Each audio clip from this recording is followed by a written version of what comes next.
ሰላም ሰላም፣ ጤና ይስጥልን ውድ የጋት ሚዲያ ቤተሰቦች እንደያላችሁበት ሀገር የሰዓት አቆጣጠር እንደምን አላችሁ? እንደምን ቆያችሁ? የካቲት 29 2018 በኢትዮጵያ ዘመን አቆጣጠር ማርች 8 2026 በግሪጎሪያን ካሌንደር የዘመን አቆጣጠር የጋት አጫጭር መረጃዎች ከዚህ እንደሚከተለው ወደ እናንተ አደርሳለሁ። የጋት ሚዲያ ቤተሰብ ለሆናችሁ ሴቶች፣ ሴት እናት ነች፣ ሴት እህት ነች፣ ሴት መሪ ነች፣ ሴት የህይወት መገኛም ነች እና እንኳን ለሴቶች ቀን አደረሰን አደረሳችሁ ማለት ፈልጋለሁ። እንግዲህ እንደምታውቁት የሴቶች ቀን መከበር የጀመረው ፌብሩዋሪ 23 በ1917 ሩሲያ ውስጥ የሩሲያ አብዮት እየተቀጣጠለ በነበረበት ወቅት እነ ሌኒን በዋነኝነት የሶሻሊስት ፓርቲው ያኔ ሲቀጣጠል ሴቶች ፌብሩዋሪ 23 በጁሊያን ካሌንደር ቀጥታ በ20ኛው እና የ21ኛው ፌብሩዋሪ 23 ጁሊያን ካሌንደር ኢንቱ ግሪጎሪያን ካሌንደር ብላችሁ ኮንቨርት ብታደርጉት ማርች 8 ነው የሚሰጣችሁ እና በዛ ቀን ሴቶች ወጥተው የአብዮቱ አካል ልክ ሴቶች የመሩት ሰልፍ ታስታውሳላችሁ። የሲዳማ የክልልነት ጥያቄ ሲደረግ ሴቶች ለብቻቸው፣ ተማሪዎች ለብቻቸው፣ ሽማግሌዎች ለብቻቸው አደረጉ የሚል ፖለቲከኞች ከጀርባ ሆነው ያደርጉት የነበረው ሰልፍ ታይፕ። ኤኒዌይስ በ1917 በሩሲያ አብዮት ወቅት ፌብሩዋሪ 23 በጁሊያን ካሌንደር ወደ ግሪጎሪያን ሲቆጠር ማርች 8 ሴቶች ሰላምና ዳቦ እንፈልጋለን፣ ያለው አስተዳደር የኑሮ ሁኔታችን ይሻሻልልን፣ ብሬድ ኤንድ ፒስ የሚል መፈክር ይዘው ወጥተው ነበር። ዘን ወዲያውኑ እነ ሌኒን የሚመሩት የሩሲያ አብዮት ድል አደረገ። ያንን ፌብሩዋሪ 23 ወይም በዘመናዊው ዓለም ማርች 8 የሴቶች ቀን ተብሎ እየተከበረ ያለበት ሁኔታ ነው ያለው። በዚህ ቀን ሁሉም ቀን የሴቶች ሁሉም ቀን የሰው ልጅ ቀን ቢሆንም በዚህ ቀን በተለየ ሁኔታ አገራት ሴቶችን በተመለከተ ያላቸውን ፖሊሲ፣ የሴቶች ጥያቄዎች በልዩነት ወይንም ጎልተው ውይይት የሚደረግበት ነው። እንግዲህ ብዙ ጥናቶች ተደርገዋል። የኮራፕሽን ኢንዴክስን ብታዩ ሙስና ሴቶች ዝቅ ያለ ነው። የሙስና ተጋላጭነታቸው ገንዘብ ቢያገኙ ለምሳሌ ገቢያቸው የሴቶች ገቢ እንዲጨምር ብታደርጉት አምጥተው ሴቶች ቤት ላይ ነው ኢንቨስት የሚያደርጉ፣ ልጆቻቸው ላይ ነው ኢንቨስት የሚያደርጉ። ጠንካራ ሴቶች አሉ ማለት ሴቶች ተማሩ ማለት አንድ ሀገር አንድ ማህበረሰብ እያደገ እየተለወጠ ይመጣል። የሴትም ቫልዩ አሁን እኛ ሴት እናት ነች ቃል ሴቶች እህቶቻችን ናቸው፣ ሴቶች የቤቱ ምሰሶች ናቸው ብለን በፖለቲካል ኢኮኖሚ አኳያ ወይንም ከኢኮኖሚ ፐርስፔክቲቭ ስናየው የሴቶች ቫልዩ ለምሳሌ ጉልበትን በሚጠይቅ በዋነኝነት ከፍተኛ ጉልበትን በሚጠይቅ ፖለቲካል ኢኮኖሚ ውስጥ እርሻ ከሆነ ለምሳሌ ማይኒንግ ላይ መቆፈር የሚጠይቅ ከሆነ ወይንም ሶርስ ኦፍ ኢንካሙ ማን ነው ወንድ ገቢ የሚያመጣ ከሆነ ወይም ጉልበት የበለጠ ኢንቨስት የሚያደርግ ከሆነ ዲሲሽን ሜከሩ ወንድ ይሆናል። ለምሳሌ በስሌቭ ኦውኒንግ ሲስተም በባሪያ አሳዳሪ ስርዓተ ማህበር ውስጥ በነበረው ምን ማድረግ ይጠይቅ ነበረ? ጦርነት አለ፣ ፋይት ማድረግ፣ መማረክ፣ ያን የተማረከውን ደግሞ ወስዶ መሸጥ ሰውን ማለት ነው እንደ ከመዲቲ ያ ጉልበትን ይጠይቅ ስለነበረ ቫልዩ የወንዶች ቫልዩ ከፍ ይላል። ዘንድ ከዛ ደግሞ ወደ ፊውዳሊዝም ወደ ላንድ ኦውኒንግ ሲስተም ላንድ ኦነርሽፕ ፊውድ መሬት ማለት ነች። ፊውድ ወደ ፊውዳል ወደ መሬት ሲሄድ ደግሞ ስቲል እዛ ላይ አሁንም ጉልበት ተኮር ነው። እርሻ አለው፣ ከፍተኛ የሆነ ጉልበት ማውጣት አለው።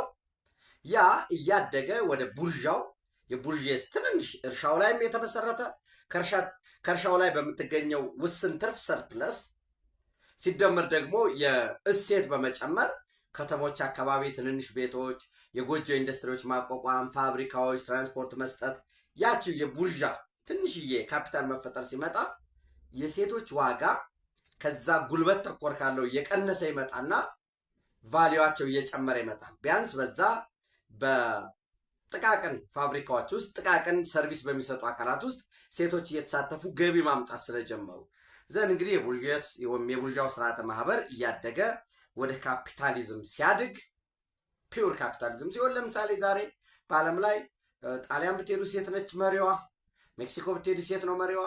የአውሮፓ ትልቁ ኢኮኖሚ የሚባለውን ጀርመን ለተከታታይ ጊዜ ሴቶች መሪ እየሆኑ የመጡበት በጦርነትም ቢሆን ሀገር እስከ መመስረትም ድረስ አምሶሪ እስራኤል ላይ ሴቶች መሪ የሆኑበት ሁኔታ አለ። እኛም ሀገር ላይ አሁን እዩት ዝም ብላችሁ እንግዲህ የእናንተ የበለጠ ንባብ የበለጠ ምልከታ ማድረግ እንደተጠበቀ ሆኖ ለምሳሌ ወደ ቤኒሻንጉል ክልል ብትሄዱ ወይንም ወደ ዳሰነች ወደ ኦሞ ቫሊን ተከትላችሁ ወደ ደቡብ ኢትዮጵያ ክልል ብትሄዱ ይሄ እነዚህ እንስሳት ማራባት ላይ የጓሮ አትክልት ላይ ገቢው ላይ በዋነኝነት ኢንካሙን ሴቶች ያመጡታል። ወንዶቹ እዚህ ወደ ደቡብ እንዳልኳቸው ወደ ዳሰነች ምናምን ስትሄዱ በጀርባቸው የሚደገፉባት መተኛ ይዘው እዛች ላይ ይተኛሉ በየዛፍ ጥላው ስር። እነዚህ ሱረቶች የሚጨሱ ያጨሳሉ። ዲፔንደንት የሆኑ በሴቶች ላይ ነው። በተመሳሳይ ወደ ቤኒሻንጉል ብትሄዱ በተለይ ጉምዝ ማህበረሰብ ውስጥ በጣም ከፍተኛ ዲሲሽን ሜከሯ ሴት ነች። ወንዱ ዲፔንደንት ነው። አሁንም ሴቶቻችን፣ እህቶቻችን፣ ልጆቻችን፣ ሚስቶቻችን ገቢያቸው እያደገ በሄደ ቁጥር ራሳቸውን እየተማሩ እያሳደጉ ያን ምቹ ሁኔታ መፍጠርና የሀገሪቱ የፖለቲካል ኢኮኖሚ ፒውርሊ ከጉልበት እየወጣ ማሰብ፣ ማሰላሰል፣ መስራት፣ ሴት መጨመር ይሄ ሲመጣ የሴቶች ዋጋ እያደገ የበለጠ ሪስፔክት እየተደረጉ በኢኮኖሚ ውስጥም የጎላ ሚና ይኖራቸዋል ማለት ነው። አንዳንድ አካባቢ ስትሄዱ በተለይ ጉልበት ተኮር ወደሆነ ወደ ገጠሪቱ ኢትዮጵያ ስትሄዱ ልጅ ማለት ወንድ ልጅ ነው ብሎ የመቁጠር ለምን ገጠሩ ላይ ጉልበት በጣም በወሳኝነት አስፈላጊ ነው። በተለይ ድሮ ብዙ መሬት በነበረበት ወቅት አንድ ወንድ እኔ አባቴ አርሶ አደር ሆኖ እኔ እዛው ገጠር ላይ ብቀር ባገባ ምን አደርጋለሁ? ጉልበት አመጣለሁ። ሚስት አምጥቼ ጉልበት ይኖራል ማለት ነው። ቤቱ ላይ አዲሽናል ጉልበት ተጨመረ ማለት ነው። አልሄድም። አለያ ሴት ከሆነ ሌላ ቦታ ትሄዳለች። ጉልበት እየቀነሰ ይመጣል ማለት ነው። እንግዲህ ያው ፖለቲካል ኢኮኖሚው ነው ወሳኝነቱ። ኤኒዌይስ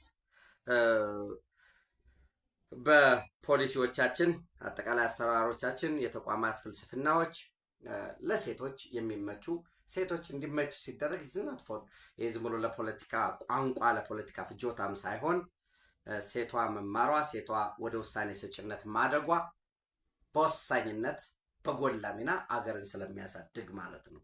እንዳልኳችሁ ጥናቶችን ብታዩ ለምሳሌ አንድ ሪሰርች አስታውሳለሁኝ እኔ አድቫይዘር የሆንኩበት በደንብ ሪሰርቹን የሰራው ልጅ ትራፊክ ፖሊሶች ላይ ነው የሰራው ሴቶች ላይ እና እነዚህ መታየ ምንድነው ፒቲ ኮራፕሽን ይሆናል አይደለ? ይሄን አጥፍታል ግን ሳንቲም ተቀብሎ ምናምን የለም። በጣም አነስተኛ ነው። ሹፌሮችም የሰጡት አጠቃላይ ያላቸው የግምገማ ሪፖርታቸውን ሁሉ አካቶ በጣም ጥሩ ሪሰርች ሰርቶ ነበር። ሌሎችም በቢሮ ኮራፕሽን ላይ የተሰሩ ሪሰርቾች የሚያሳዩት እሱን ነው። እሱን ካልኩኝ እንኳን አነሳችሁ ብዬ በድጋሜ በዛሬው ዕለት የኢትዮጵያ ዜጎች ለማህበራዊ ፍትህ ፓርቲ ዜማ ለባለፉት ኦልሞስት ከ2011 ጀምሮ ለባለፉት 7 ዓመታት የፓርቲው መሪ መስራችም መሪም ሆነው ያገለግሉትን ፕሮፌሰር ብርሃኑ ነጋን በተመሳሳይ የትምህርት ሚኒስትር ናቸው። የትምህርት ሚኒስትር ናቸው። እሳቸውን ዛሬ በአስቸኳይ ጉባኤው አሰናብቷል። በአድዋ ድል መታሰቢያ ሙዚየም ስብሰባውን እያደረገ ነው። እሳቸውን ካሰናበተ በኋላ እንግዲህ መሪ ፕሮፌሰር ብርሃኑ ነጋ ነው የነበሩት። ሊቀመንበር ደግሞ አርክቴክት ዮሐንስ መኮንን ሆኖ ነው ያገለገሉት። ሪፎርም አድርጎ ፓርቲው ሁለቱንም በክብር ካሰናበተ በኋላ ለሰጡት አገልግሎት አሰናብቶ 2 መሪዎችን እያወዳደረ ነው። አንደኛ አቶ ኢዮብ መሳፍንት ያሉበት ምድብ ሆኖ እሳቸው አቶ ኢዮብ መሳፍንት ለመሪነት ለምክትል መሪነት ደግሞ አቶ ንጋቱ ወልዴ የተካተቱበት። ሁለተኛ እንግዲህ ከማርኬት ጋር ጀስት እንትን እያደረጉ አይደለም እንደው ለእናንተ እንደ ጋት ሚዲያ ቤተሰቦች በሚል ነው እንጂ ሁለተኛ ወይዘሮ ሃሮሊ ዮሴፍ ለመሪነት ሴት ናቸው። በተለይ ዛሬ በማርኬት ሴቶች የፓርቲ መሪ ሆነው ያውቃሉ። ኢትዮጵያ ውስጥ ለምሳሌ ክብርት ከበሩ አሁን በነገራችሁ ላይ መጽሐፋቸውን አንብቡላቸው፣ ብታነቡላቸው ደስ ይለኛል። ብርቱካን ሚደቅሳ ቆንጆ መጽሐፍ አሳትማለች እና ወይዘሮ ሃሮሊ ዮሴፍ ለመሪነት፣ አቶ መልካሙ ሸጌቶ ደግሞ ለምክትል መሪነት እየተወዳደሩ ነው። ድምፅ መስጠት ስነስርዓት እየተካሄደ እንደሆነ ወደዚህ ቀረጻ ስገባ ይህን መረጃ አግኝቻለሁ። እንዲሁ ፐርሰናሊ አቶ ኢዮብ መሳፍንትን በአንድ አጋጣሚ አግኝቼዋለሁ። በጣም መልካም ሰው፣ ጥልቅ እውቀት ያለው ሀሳቢ አሰላሳይ ነው። አቶ ንጋት ወልዴን አላቃቸውም። በተመሳሳይ ወይዘሮ ሃሮሊ ዮሴፍንም አላቃቸውም። አቶ መልካሙ ሸጌቶንም አላቃቸውም። ግን በዛሬው ማርቼት እንደ ግጥምጥሞሽ ሆኖ ወይዘሮ ሃሮሊ ዮሴፍ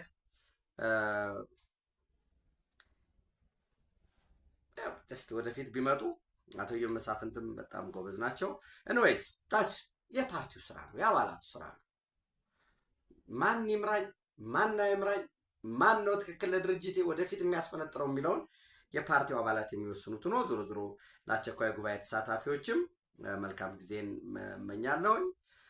ፕሮፌሰር ብርሃኑ ነጋ የሚያደርጉት በኢትዮጵያ የፖለቲካ ፓርቲ ውስጥ ብዙ ጊዜ ሊቀመንበር ከሆኑ በቃ መቀጠል ነው እና የፓርቲውን ሕገ ደንብ ይዘው 2 ጊዜ ብቻ የሚለውን ተግብረው ለ2 ጊዜ በመሪነት አገልግለው መልቀቃቸውም ይሄ ቀላል ተሞክሮ አይደለም። በተለይ አንዳንዶቹ ለምሳሌ ቢሆኑ አይ ምርጫ ስለሆነ ልምድም ስላላቸው ወዘተረፈ የሚል ስበብ አድርገው ማራዘም የሚችሉበት እድል ስለነበረ ማለት ነው ለፓርቲው አባላት የሚሆናቸውን ቢመርጡ። እኔ ግን እንዳልኳቸው ወይዘሮ ሃሮሊ ዛሬ በማርቼት ቢመረጡ ደስ ይለኛል። ምልክትነትም ስላለው ማለት ነው። እሱም ብዬ በቀጣይ ወደ አሮን ነው እንዴት ብዬ ያው በግርግር በሆይ ሆይታ ተመሰረተ የተባለው አንድ ሆነ የተባለው አንዳንዶቹ በጣም ሲያወኩለት ደግሞ የአማራ ሕዝብ ለአባለፉት 40 እና 50 ዓመታት አምጦ የወለደው የትግል ድርጅት ተመሰረተ እየተባለ የአማራ ፋኖ ብሔራዊ ንቅናቄ ተመሰረተ እየተባለ ብዙ ነገር የሚጮህለት አደጋ ውስጥ ገብቷል። አደጋ ውስጥ ከገባ በኋላ ምንድን ነው እኔ ፐርሰናሊ ለምሳሌ እንደ መምህርነት እንደ አሰልጣኝም እንደ አንድ ኦፕን ኢትዮጵያ ውስጥ ፖለቲካ ውስጥ ኦፕን መሆን አለበት ብዬ እንደሚያስብ ሰው ቁስልን መሸፈን አይበጅም፣ መነጋገር ነው ብዬ አምናለሁ። ነገር ግን በአባላቱ መካከል የለም አሁን ይሄ ፓርቲ የአማራ ፋኖ ብሔራዊ ንቅናቄ አፋብን ፈረሰ ከተባለ የመጀመሪያ ሻዕቢያ የሚያደርግልን ሻዕቢያ ስለሆነ የመሰረተው መሪዎቻቸውን መርጦ የሰጣቸው ሻዕቢያ ነው። ሻዕቢያ ያደራጃቸው እከልን ዘመነን መሪ አድርግ ምክትል ከሌን አድርግ ብሎ የሻዕቢያ ሰዎች ናቸው የመረጧቸው። የህወሓት ሰዎች እነ ጀነራል ምግበይ ተሳትፈዋል እና እነ ጀነራል ፍስሐ ኪዳኑ ተፈራ ማሞ አሁን ሽሬ ነው ያለው። እነ ሄኖክ አዲሴን ይዘው እና በከፍተኛ ትርምስ ውስጥ ነው ያሉት። የጎጃም ፋኖ አንድ ሆኑ ተባለ። አንድ ሆኗል የተባለው ምንድን ነበር? አንድ ሆኗል። አንድ መሆኑን ለማብሰር ደግሞ እንበውዘዋለን። ለምሳሌ ጎጃም ውስጥ ካለው ታጣቂ ውስጥ የተወሰነው ወደ ጎንደር ይሄዳል፣ የተወሰነው ወደ ሸዋ ይሄዳል፣ የተወሰነው ወደ ወሎ ይሄዳል። በተመሳሳይ ሌላው የሚመጣና አንድ ቅርጽ ይሆናል እንጂ የጎጃም ፋኖም እዚህ ምናምን የሚባል ነገር የለም ነበር የተባለው። አመራርም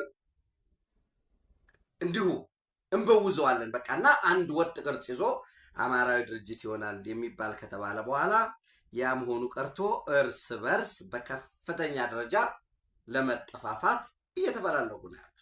አሁን አንዳንዶቹ በቃ እንዲሆኖ የሚል ዝርዝር ነገር ያስቀምጣሉ። እኔ ሁልጊዜ የምላችሁ አንደኛ እውነቱ መሰማት ስላለበት ነው፣ እውነቱ መታወቅ ስላለበት ነው እንጂ ቱዛት ኤክስተንት እርስ በርስ የትም ለማይደርስ ነገር እኛ ጊዜያችንንም በእነሱ ላይ የምናባክን ሰዎች ሆነን አይደለም እንጂ ለምሳሌ በአስረስ ፀጉረ ልውጦች ሌላ ፋኖ የመጣ እንደሆነ ተቆጣጠሩ እያለ ነግሽ የሚባል አለ። ከነግሽ ወርዶ አምባር የሚባል ቀበሌ ነው ያለው። ራይት ነው ዛሬ ከራሱ ከአጃቢዎች ነው መረጃው የሚመጣ። ራሱ ለነማን ነው ስልክ የሚደውል? ማን ከመዋቅር ውስጥ ምን አለው? ወደ ወሎ ለመሻገር አስቧል። እዛ ግን አስተማማኝ አልሆነለትም። ወደ ሸዋ ለመሻገር ፈልጎ ነበር። ነገር ግን ወደ ሸዋ ብሻገር ደግሞ የበለጠ የእስክንድር ፕሮ እስክንድር የሆኑ ይመቱኛል የሚል ስጋት አለበት። ኑ እና እንነጋገር፣ ተነጋግረን ችግሩን እንፈተዋለን የሚል ደግሞ መልእክት እየመጣለት ነው። እውነታው ይሄ ነው መሬት ላይ ያለው። በተመሳሳይ እንደምታውቁት የጎንደር ፋኖ የአማራ ፋኖ አንድነት በጎንደር የሚባል ነበር። ያው የአማራ ፋኖ አንድነት በጎንደር ማለት እነ ሀብቴ ወልዴ የነበሩበት እነ መሳፍንት ሽማግሌው እነ መሳፍንት የነበሩበት አሁን የጸገዴን የተከዜ ዘብ በጀርባ ሄዶ የወጋው ሰው ያለበት ሞሮለስ ይሄ ቡድን ፕሮ ቲፒኤልኤፍ ነው፣ ፕሮ ዘመነ ነው። ወራስ ደግሞ እነ እስክንድር ይመሩት የነበረው የአማራ ፋኖ ጎንደር ጠቅላይ ግዛት እዝ የሚባል ወይንም አፋህድ የነበረበት ያኛው የአማራ ፋኖ አንድነት በጎንደር አፋብኃ ነው፣ የአማራ ፋኖ ብሔራዊ ኃይል ነው። ይህኛው ደግሞ የአማራ ፋኖ ጎንደር ጠቅላይ ግዛት እዝ የሚባለው ደግሞ አፋህድ ነው። እነ እስክንድር የነበሩበት እነ መከታው ማሞ ያሉበት ማለት ነው። ዘን በባለፈው አፋብን ተብሎ ሲመሰረት በዲቴል ወደ እናንተ ስላቀረብኩኝ መቼም ወደ ኋላ ተመልሳችሁ ብታዩት ደስ ይለኛል፣ ጊዜያችሁንም እንዳልወስድ። ያ ሲመሰረት ምንድን ነው የሆነው? የተቀመጠው ከፍተኛ አመራሩን ማን ያዘ? አፋብኃ የሚባለው የአማራ ፋኖ ብሔራዊ ኃይል የነ ሀብቴ ወልዴው የነ ዘመነ ልትሉ ትችላላችሁ። እና ደግሞ እነዚህ እነ ኢንጂነር ሲያስብ ሸዋ ያሉበት የሸዋው በወሎ እነ ምሬ ወዳጁ ያሉበት ለምንድን ነው ሲባል ምንም እኮ የላቸውም። አፋህድ አንደኛ ድርጅት ከርተው የነበሩ ከጂዎች ናቸው፣ በዚህ ውስጥ ቦታ የላቸውም። ሁለተኛ ደግሞ ከአፋህድ እንደ ተደራዳሪ ሆኖ ከመንግስት ጋር ከአማራ ብሔራዊ ክልላዊ መንግስት ጋር በአፍሪካ ህብረት አደራዳሪነት በአፍሪካ ህብረት ታዛቢነት በኢጋድ አደራዳሪነት ተደራድረው ገብተዋል። ክደት ፈጽመዋል። እኛ አፋህድ የሚባል እኮ የለም፣ ነገር ግን ላለመበተን ነው ኃይል ላለመበተን ነው በሚል ያን ያህል ምንም ያው ጀስ ለመከታው ቦታ ሰጡት። ከዛ ባለፈ እንግዲህ እነ ደረጀ እነ ተሾመ አበባው እኔ ከሌሾም በሚል አይደለም፣ ግን እነ ሰለሞን አጣ ነው የሚባሉት በአፋህድ ውስጥ የነበሩ በእስክንድር ውስጥ ነው የነበሩት። እስክንድርን የስትራቴጂክ መምሪያ አድርገንሃል አሉት። አይ ወጥቻለሁኝ አለ። በቃ ጀስት እስክንድር የቁም እስረኛ ነው። አሁን በአሁኑ ሰዓት የቁም እስረኛ ነው። እንዲጠብቁት እንዲከታተሉት ሊጠፋ ይችላል በሚል ያው በኬንያ በኩል አድርጌ ከሌን አንድ ሁለት ሰዎች ይዤ እወጣለሁኝ ብሎ ይሄ መረጃ ስለወጣበት የቁም እስረኛ ነው። በዚህ መሰረት በአዲሱ እንደገና እዝ ሲመሰረት ያ ድርጅት ነው የአማራ ፋኖ ብሔራዊ ንቅናቄ። ከላይ የፖሊት ቢሮዎች አሉት፣ መምሪያ ደግሞ ኮሚኒኬሽን ምናምን አስረስ ያሉበት። አስረስ አሁን ኮሚኒኬሽን መጻፍ አቁሟል። ዛምባሬ ተደብቆ ነው ያለው።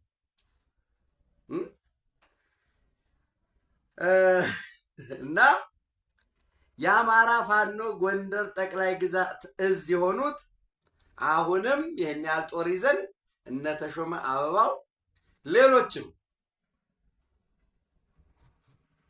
እኛ ተገፍተናል፣ መገፋት ደርሶብናል ያሉ ናት። እና እርስ በርስ ከፍተኛ የሆነ ትርምስ ውስጥ ገብተዋል። አንዳንዱ በጣም የሚያስቅ ነው። በተለይ ኤኒዌይስ ያን ብቻም አይደለም ደግሞ የሚያበላላቸው አሁን የጫካው ስልጣን አለ። ወልቃይትን በተመለከተ ደግሞ የወልቃይት ጠገዴ ሰቲት ሁመራን በተመለከተ ደግሞ አሁንም የተለያየ አመለካከት አለ።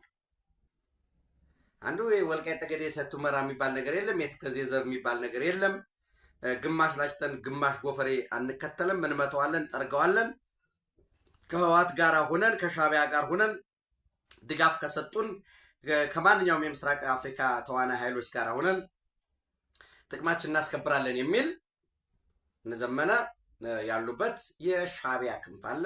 ሌሎች ደግሞ በዛው አካባቢ ያሉት እዚህ እነ ተሾመ እነ ደረጀ የነሱ ያሉበት ደግሞ የለም፣ በፍጹም ወልቃይት ላይማ ልንደራደር አይገባም። ይህን የምንደራደር ከሆነ የህዝባችን የአማራ ህዝብ በዋነኝነትም የጎንደር ህዝብ ይበላናል የሚል እየተከራከሩ ነው ያሉት። ዞሮ ዞሮ አብረን እናየዋለን። እርስ በርስ ከፍተኛ ትርምስ ውስጥ ገብተዋል። በዚህ ትርምስ ውስጥ ገብተው እንዳይወጣ ያዘው፣ ድርጅታችንን ለማፍረስ ፈልገው ነው፣ ይሄ የዚህ ሴራ ነው ወዘተረፈ በሚል በፕሮፓጋንዳ አፍነው ለመዝለቅ እንሞክራለን የሚል ሂደት ላይ ነው ያሉት። አይደል ነው። እስቲ የት ድረስ ይደርሳሉ የሚለውን አብረን የምናየው ነው የሚሆነው። ጠቅለል ባለመልኩ ሌሎችም ዝርዝር መረጃዎች አሉ፣ ግን አሁን እስቲ እናያቸው በሚል ነው ወደ እናንተ አደረሳችኋለሁና እየተተራመሰ ነው ያለው። አፋብን የሚባለው ጀስት ሚዲያ ላይ ብቻ የቀረ ካልሆነ በቀር ያን ያህል የትም የሚደርስ አይደለም ማለት ነው። ተጨማሪዎችን ወደ እናንተ አደረሳለሁኝ በቀጣይ ዘን። እሱን ካልኩኝ በኋላ ወደ መካከለኛው ምስራቅ ስንሄድ እንግዲህ በነገራችን ላይ ትናንት ህወሓት ተከበናል የሚል 4 ጥያቄዎች፣ አንደኛ ከበባ ውስጥ ገብተናል፣ ሁለተኛ ደግሞ የገንዘብ ድጋፍ የሸቀጥ ዕቀባ ደርሶብናል፣ ሶስተኛ ጦርነት ሊነሳብን ነው፣ አራተኛ የፕሪቶሪያ ስምምነት እየተጣሰ ስለሆነ ቲፒኤልኤፍ እና የፌዴራል መንግስት ድርድር ውይይት ውስጥ እንዲቀመጡ ዓለም አቀፍ ማህበረሰብ ጫና ያድርግልን የሚል የትግራይ ፖለቲካል ፓርቲ ፎረም ቲፒፒኤፍ የሚባል እሱ መውጣቱ ይታወቃል። እና አሁን እየወጡ ያሉት እንግዲህ አስቡ፣ ኤርትራ ከ1000 ኪሎ ሜትር በላይ ከምጽዋ እስከ ራስ ዱሜራ የሚደርስ ሲሾር አለው፣ ጠረፍ አለው። ነገር ግን አሁን ዛሬ ምስር ክክ ሳይቀር ቡና ሳይቀር ሽሮ፣ በርበሬ፣ ስኳር፣ ነዳጅ እንግዲህ ነዳጅኛ የምናስመጣ በየት ነው? በጅቡቲ ነው። ያ የሆነው በሙሉ እየሄደለት ያለው ወዴት ነው? ወደ ሻዕቢያ ነው፣ ወደ ኤርትራ ነው እየሄደ ያለው። የቁም እንስሳ፣ የስጋ ተዋጽኦ፣ እንቁላል አዲግራት፣ ሽሬ በሙሉ እንቁላል እየተሸጠ ያለው ወደ ኤርትራ ነው እየሄደ ሰው። አሁን ተከበበ የተባለው ትግራይ ነው የተከበበ ወይንስ ሻዕቢያን ነው ከከበባ ነፃ ያወጣው? አሁን ነዳጅ በጣም እየመጣ አይደለም ምናምን እንግዲህ በቪዲዮም ታግዞ በየቦታው ብታዩት። በነገራችን ላይ ቅርበት ያላቸው ሰዎች አርሚዎች ጋር በእያንዳንዱ አርሚ በከፍተኛ ደረጃ ነዳጅ ተጠራቅመዋል። ለምን? ለጦርነቱ በሚል እና በኮራፕሽን ማታ ማታ ከአርሚዎች ነዳጅ ይሸጣል። ተሳቢዎች ይሄዳሉ። መንገድ ላይ እየቆመ የሻዕቢያ ሰዎች ኔትወርክ መስርተው ወደ ኤርትራ ከሚሻገረው ባለፈ ልክ እንደ ምደባ ተደርጎ የትግራይ የንግድ ቢሮ ከሚመጡ ነዳጆች ውስጥ ይሄ ስፔሲፊካሊ ለንግድ ቢሮ ነው እንዳትነኩ ተብሎ፣ ከዛ ንግድ ቢሮ ደግሞ በዛ ደብዳቤ መሰረት ወደ ኤርትራ የሚልከውን ይልካል፣ ገሚሱን ደግሞ ይከዝናል። በመሀል እየተንገላታ ያለው የትግራይ ህዝብ እና ትናንት ከዚህ በፊት እንደምታውቁት የፌዴራሊስት ኃይሎች እያለ ከመሀል ሀገር የፕሌንም በምንም አበልም እየከፈለ የሚሰበስባቸው ተደማጭ ነን ተቀባይነት አለን በመሀል ሀገር እያለ የሚጫወትባቸው ፓርቲዎች ነበሩት። አሁን እነዚያ ፓርቲዎች ሞሮለስ እየከሰሙ ትናንት እንግዲህ የቀሩትን እንዳልኳችሁ ባይቶና፣ አሲምባ፣ አክሱማይት ኮንግረስ አድርጎ የሰበሰበበት ሁኔታ ነው ያለው እና አንዘጋም፣ አልተዘጋንም። ከዚህ በኋላ ከሻዕቢያ ጋር መቀራረባችን በሙሉ በዋነኝነት ምንድን ነበር ሲባል የነበረው? ሊዘጉብን የሚያስበውን በተለይ መንግስትን ይህንን አልፈነዋል ሲል ነበር ዶክተር አብርሃም ተከስተ። ትናንት ህወሓትን ወክሎ ዶክተር አብርሃም ተከስተ አብሮ ቁጭ ብሎ ነበር። ኦልሞስት ከአንድ ወር በፊት ሊዘጉብን አይችሉም ከዚህ በኋላ ሲል የነበረው ምን ተፈጥሮ ነው? ትናንት ደግሞ እየተዘጋብን ነው ሲጅ እየተደረግን ነው ያለው የሚል የትግራይ ልሂቃን በዋነኝነት ሌሎች ደግሞ ወዳጆቼ የጋት ሚዲያ ቤተሰብ ያን ያህል ጭፍንም ስላልሆነ ስላልሆናችሁ ይህን ግን ማየት ማሰላሰል ያስፈልጋል። እና 1000 ኪሎ ሜትር በላይ ቀይ ባህር ጠረፍ ያለው ነገር ግን ኢትዮጵያ በጅቡቲ በኩል ያስገባችው ነዳጅ በከፍተኛ ሰብሲዲ ድጎማ ተደርጎ ለምሳሌ አሁን እንደምታዩት በዚህ በመካከለኛው ምስራቅ ጦርነት የተነሳ እዩት፣ ሌላውን ቢቀር ረዥም የሚባል በቀይ ባህር ጠረፍ ላይ ራሱ የገልፍ ኦፍ ኤደንን ጨምሮ በኢንዲያን ኦሽን ረዥም የባህር በር ያለው አፍሪካ ውስጥ ሞሮለስ ማለት እንችላለን ሶማሊያ ነው። 77% የነዳጅ ዋጋ ጭማሪ አምጥቷል። የኢትዮጵያ መንግስት ይህን ተሸክሞ ነው። እንግዲህ ደግሞ ሰላሙ ከደፈረሰ ደግሞ ነዳጅ ውስጥ ቢሆን እንዴት አድርገን ነው የምናስመጣው? በአንድ ወቅት ፓርላማ ላይ ክቡር ጠቅላይ ሚኒስትሩ ተናግረው ነበር። እኛ በማይመለከተን ጉዳይ ሀያላን ቢዋጉ የባህር በር ስለሌለን አይናችን እያየ ልጆቻችን በመድኃኒት እጦት ይሞታሉ። አይናችን እያየ ተዘጋግተን ዋጋ ልንከፍል እንችላለን። የባህር በር የሚያስፈልገን የህልውና ጉዳይ ስለሆነ ነው በምን የተቀምጣል። እና አንዳንድ እዚህ ሀገር ላይ እንግዲህ መቼስ መንግስት መሆን በራሱ ወደ ሰፊነትን ይጠይቃል። ራሱ የሻዕቢያ ሰዎች ሊናገሩት የማይደፍሩትን ራሱ አልቡርሃን መናገር የማይፈልገውን አልሲሲ እንኳን የናሽናል ኢንተረስትን ስለሚያውቅ ሌሎች ሀገራት የማይናገሩትን እዚህ በፖለቲካ ፓርቲነት ስም ተሰብስበው በምርጫ ክርክርም በተለያየ መንገድም የሚያቀረሹ ኢትዮጵያን ለመበተን በአደባባይ በህቡ አይደለም በአደባባይ የሚንቀሳቀሱ ሰዎች አሉ። እነሱን ማስታገስ ተገቢ ይመስለኛል። አሁን እዛ ትግራይ ውስጥ አንድ ልጅ የፓርቲ አባል መሰለኝ ቀድመን ጠቅላይ ሚኒስትሩን ቀድመን መግደል አለብን፣ ሳያመልጠን መሞት ያለበት በትግራይ እጅ ነው ወዘተረፈ ይላል። በህጉ እንደምታውቁት እውነት ለመናገር የኢትዮጵያ የወንጀለኛ መቅጫ ህግ እንኳንስ የኢትዮጵያን መሪ የሰሜን ኮሪያ መሪ ኪም ጆንግ ኡን ራሱ የኤርትራን መሪ ኢሳያስ አፈወርቂን መሳደብ አይቻልም። የወንጀለኛ መቅጫ ህጋችን ግን ቁጭ ብሎ መቀሌ ላይ ቁጭ ብሎ ይህን የሚያረጉ ጥላቻን የሚነዙ በፖለቲካ ስም እነዚህን ወንጀለኞች እያለ ነው እየተቀፈቀፈ የሚሄደው። ኤንዌይስ አንዘጋም። ትግራይ ላይ ምንም አይነት ሲጃት ሆንም ሲል የነበረ ሰው እንዳልኳችሁ እንግዲህ የገንዘብና ኢኮኖሚ ሚኒስትር የነበረ ነው ዶክተር አብርሃም ተከስተ። ከዚህ በፊትም ወደ እናንተ አድርሻለሁ። ዶክተር አብርሃም ተከስተ ማለት የስብሐት ነጋ የእህት ልጅ ነው። ሶሪ የስብሐት ነጋ ልጅ ባል ነው ዶክተር አብርሃም ተከስተ እና የአንድ ቤተሰብ ዳይናስቲ ይገለባበጣሉ። ኦፍኮርስ ለአብዮታዊ ዲሞክራሲ ሞራል ህግ የሚባል ነገር ስለሌለው ነውና አይዘጋብንም። መዘጋቱን አልፈናል ያለ ኃይል ተመልሶ ወዴት ነው እየሄደ ያለው የሚለውን በደንብ ማየት ያስፈልጋል። ወደ መካከለኛው ምስራቅ ጦርነት ስንሄድ እንግዲህ እስራኤል፣ ኢራን፣ ዩኤስኤ እናገኛለን። ሁለቱ ሀገራት የተጠናከረ እስራኤልና ዩኤስኤ የተጠናከረ ድብደባ እያደረጉ ነው ያሉት። አሁን የውሃ ማጣሪያ ዲሳሊኔሽኑን ጨምሮ የአይአርጂሲ ንብረት ነው የተባለ የነዳጅ ዲፖቶች እየተደበደቡ ያሉበት ሁኔታ ነው ያለው። ከዛ ባለፈ ደግሞ ተጨማሪ እንግዲህ ሁለት የጦር መርከቦች አንደኛው የዩኤስኤስ አብርሃም ሊንከን ሞሮለስ ኦፕሬሽን ውስጥ ነው ያለው። ዩኤስኤስ ጀራልድ ፎርድ ደግሞ ከሜዲትራኒያን ተነስቶ ወደ ሬድ ሲ እንግዲህ በዚህ በምጽዋ በኩል አድርጎ እየተጠጋ ነው ያለው። ለሁለት ነገር ነው ሬዲ የሆነው። አንደኛ ሀውቶች ጥቃት የሚሰነዝሩ ከሆነ ጥቃት ወደ 77 አካባቢ የጦር ጀቶችን ይዟል። እነሱ ላይም ጥቃት የሚያደርግ በተደራቢነት ኢራን ላይ ጥቃት ለመፈጸም ነው እየተዘጋጀ ያለው። ሶስተኛ ዩኤስኤስ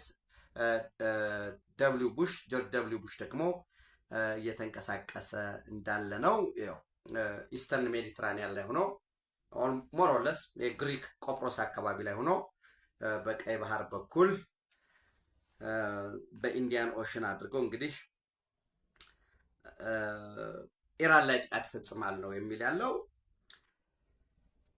ሁለቱም ዶናልድ ትራምፕም ቤንያሚን ኔታንያሁም ኢሚዲየት እንደ አንኮንዲሽናል ሰረንደር ካልሆነ በቀር ምንም አይነት ድርድር ስምምነት የሚባል ነገር የለም እያሉ ነው። ከዛ ባለፈ መሪ እንዳይመርጡ ማለት መሪ ሲባል ቴዎክራቲክ ነው፣ ሃይማኖታዊ መንግስት ነው ኢራን። መሪ መረጠ ማለት ያ ስርዓት ሊቀጥል ነው ማለት ነው። ከላይ ማን አለ? አያቶላሁ። ልክ በሱኒ እምነት ሙፍቲ እንደሚባለው በሻ ደግሞ አያቶላህ አለ። መሪው ከፍተኛ የሆነ የሃይማኖታዊ መሪ። ያ መሪ ምንድን ነው ብያቸዋለሁ። የአያቶላ ተጠሪነቱ ለፈጣሪ ብቻ ነው፣ ወይንም ቀለል ባለ መልኩ ጀስት ላላህ ማለት ነው ተጠሪ የሚሆነው። ወይራስ በዛ ውስጥ ደግሞ የፕሬዚደንሻል ስርዓቱ አለ። ኖርማል በምርጫ እየተመረጠ የሚመጣ ተጠሪነቱ ደግሞ ለሱፕሪም ሊደሩ ነው። ሱፕሪም ሊደሩ who answered only to God ወይንም ለአላህ የሚጠራ ይሆናል። ይሄ ሱፕሪም ሊደር እንዳይመረጥ እንግዲህ ሙጅተባ ካሚኒ ይሆናል ነው ልጃቸው ይባል የነበረው። እናቱን አጥቷል፣ አባቱን አጥቷል፣ እህቱን አጥቷል፣ በሙሉ እዛ ቤት ውስጥ የነበሩትን እንዲያውም አንዳንድ እየወጡ ያሉት ስትራይክ ተፈጽሞ ቆስሏልም የሚል አለ። ዞሮ ዞሮ 88 አባላት ያሉት ከፍተኛ የልሂቃን መማክርት የሚባለው ወይም የሊቃውንት ጉባኤ the 88 seat assembly of experts a group of mostly hardline clerks will choose Khamenei's replacement or successor ነገር ግን ተስማምተናል የሚል አንድ በዛ ውስጥ አንድ አባል የሊቃውንት ጉባኤ ከፍተኛ አባል እስካሁን ባለው ሂደት ግልጽና አስተማማኝ የጋራ ሐሳብ አንድነት ላይ ደርሰናል። ነገር ግን ማንን ነው የመረጥነው የተመረጠው ማን ነው የሚለውን አሁን ለመግለጽ እንቸገራለን ብለዋል። እንግዲህ ትናንት የተለያዩ የመረጃ ምንጮችን አድርጌ አንደኛ አያቶላህ አሊ ኻሜኒ ባልተቀበሩበት ሁኔታ፣ ሁለተኛ ደግሞ መሰብሰቡ በራሱ ለምሳሌ ቆም የምትባል ቦታ ላይ ተሰብስበው ነበር። እዛ ላይ ጥቃት ተፈጽሟል። አሁንም ቢሰበሰቡ የሞሳድ ኤጀንቶች ደግሞ እዛው ኢራን ውስጥ እየተንቀሳቀሱ ስላሉ እዚህ ሎኬሽን እዚህ ቦታ ላይ ስብሰባ አድርገዋል ስለሚባል አንድ ስብሰባው ላይ ያሉትን እነዚህ አሴምብሊው ወይንም የሊቃውንት ጉባኤውን ራሱ ስብሰባ ላይ ጥቃት እንዳይፈጸም፣ ሁለት እከሌነ የተመረጠ ከተባለ ደግሞ ኢሚዲየትሊ እንዳወቅ ነው አታክ እናደርጋለን ስላሉ ይህንን ሂዝቦላ ላይ የምታስታውሱት ነው። ነስረላህን መቱት፣ ተተኪን የተባለውንም እዛው መቱ። ስለዚህ ይህም ስጋት አለ። እስራኤልና አሜሪካ ደግሞ ይሄ ቴዎክራቲክ ገቨርንመንት ወይንም ይሄ ሱፕሪም ሊደር ስትራክቸሩ እንዳይቀጥል ይፈልጋል። ከተመረጠ እንግዲህ አይአርጂሲው ያንን ተቀብሎ የሚሄድ ከሆነ 3 ሴናሪዮ ወደ እናንተ አድርሼ ነበረ።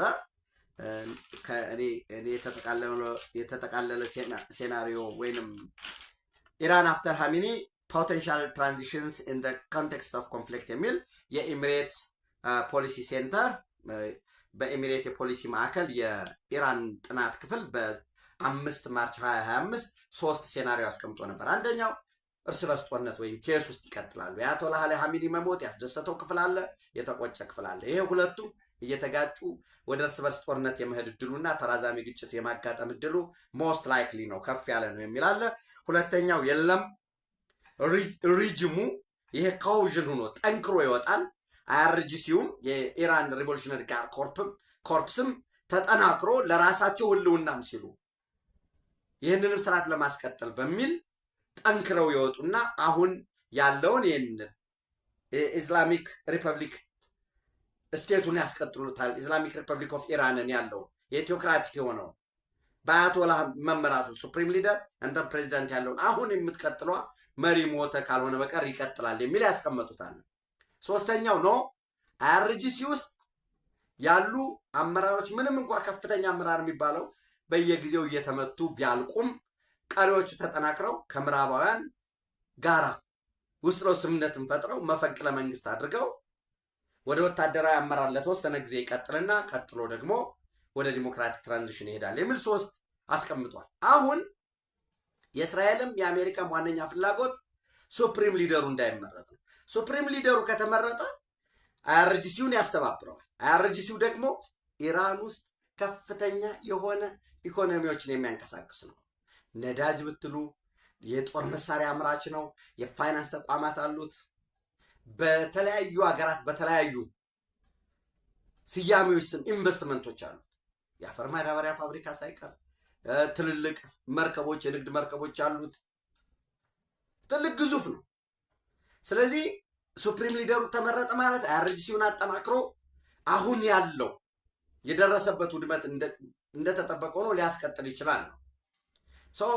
እንዳትመርጡ፣ የምትመርጡ ከሆነ በማንኛውም ጊዜ ቦታ ታርጌት ነው ጥቃት እንፈጽማለን በሚል እያስቀመጡ ነው ያሉት። ለየት የሚያደርገው እንግዲህ ዩናይትድ አረብ ኤሚሬት በዛሬው ዕለት የሚሳኤል ጥቃት ፈጽማለች ኢራን ላይ። ይህ ማለት እንግዲህ ቀስ በቀስ ራሷ ዩናይትድ አረብ ኤሚሬት የአሜሪካና የእስራኤል በቀጥታ ተባባሪ ሆና ወደ ጦርነቱ እየገባች ያለችበት ሁኔታ ነው ያለው። ለምንድን ነው ኤሚሬትስን ኢራን በተለየ ሁኔታ ቅጥቀጣ እያደረሰችባት ያለችው ስንል ሌላ ምንም አይደለም። ከዚህ በፊት ብያቸዋለሁ። ኦፍኮርስ የኔን ንባብ ወደ እናንተ አድርሼ ሳበቃ በትናንትናው ዕለት የቀድሞው የኢራን የውጭ ጉዳይ ሚኒስትር ምንድን የሚል ነው የሰጡት? ዩናይትድ አረብ ኤሚሬት ማለት ራሷ እስራኤል ማለት ነች። ለምን? የአብርሃም አኮርድ ፈርማለች። ዩናይትድ አረብ ኤሚሬትን፣ ባህሬንን፣ ሞሮኮን ታርጌት አደረጋችሁ ማለት ወይም አደረጉ ማለት በሌላ መልኩ ማንን ነው ታርጌት እያደረጉ ያሉት? እስራኤልን ነው። አሊያንስ ስላላቸው ሞሮኮ ላይም ጥቃት ለመፈጸም የሚያሴሩ ኃይሎች አሉ። ይህንን በፍጹም አንታገስም፣ ወታደራዊ ድጋፍ እናቀርብላታለን የሚል የአሜሪካ የሚሊተሪ ኮማንድ የሰጠውን ከዚህ ጋር በደንብ ማስተሳሰር ያስፈልጋል ማለት ነው። ዞሮ ዞሮ ሌላም አንድ አዲስ እንደ መረጃ እየወጣ ያለው ምንድን ነው? ወደ 400 ኪሎ ግራም የሚሆን የበለጸገ ዩራኒየም አላት ኢራን። እሱን እንዴት እናስወግድ በሚል የተለያዩ ምክክሮች እየተካሄዱ እንደሆነ ከአንደኛው መንገድ እየተባለ እየተቀመጠ ያለው እስራኤልና አሜሪካ በጋራ በመሆን ስፔሻል ኮማንድ ዩኒት ተጠቅመው ያ የበለጸገ ዩራኒየም ካለበት ቦታ የመውሰድ ፍላጎት አንድ እንደ አማራጭ እየታየ እንደሆነ ዊች ሚንስ ያለበትን ያውቁታል ማለት ነው። ሁለተኛው ባለበት ላይ ማውደም የሚል ነው። እንግዲህ ባለበት ማውደም ይቻላል ወይ በተለይ ከዚህ ከጨረር ጋር የሚለው የራሱ የሚጠይቅ ሁኔታ ነው ያለው። ቤሩት እስራኤል እንግዲህ ትናንት ሊባኖስን ስደበድብ አድራለች። ቤሩት ላይ በተለይ አንድ ሆቴል ላይ የኢራን ሪቮሉሽነሪ ጋርድስ ኮርፕ ዩኒት ማዘዣ ማዕከል ነው የተባለን ቦታ ደብድበዋል። በተመሳሳይ ቴህራን ላይ የአይአርጂሲ የነዳጅ ማጠራቀሚያ ነው የተባለን ፊውል ስቶሬጅ እሱ ተደብድቦ ወደ ያፈሳሹ ደግሞ ወደ ሲዌሬጅ ሲስተም ገብቶ እሳቱን ተፈጥሮ ያያችሁት ይመስለኛል። በተመሳሳይ የአያቶላህን ሰክሰሰር እንመታለን አስቀድሜ ያልኳችሁ ነው። ቆም ላይ ወይም የትኛውን ቦታ ባገኘን ጊዜ እንመታለን የሚል አለ። መግለጽም አልፈለጉም አንደኛ፣ ሁለተኛ ደግሞ አያቶላህ አሊ ሀሚኒ ባልተቀበሩበት ሁኔታ እሱን መግለጽም የራሱ የሆነ ቴክኒካሊ ችግር እንዳለው እያስቀመጡ ነው ያሉት።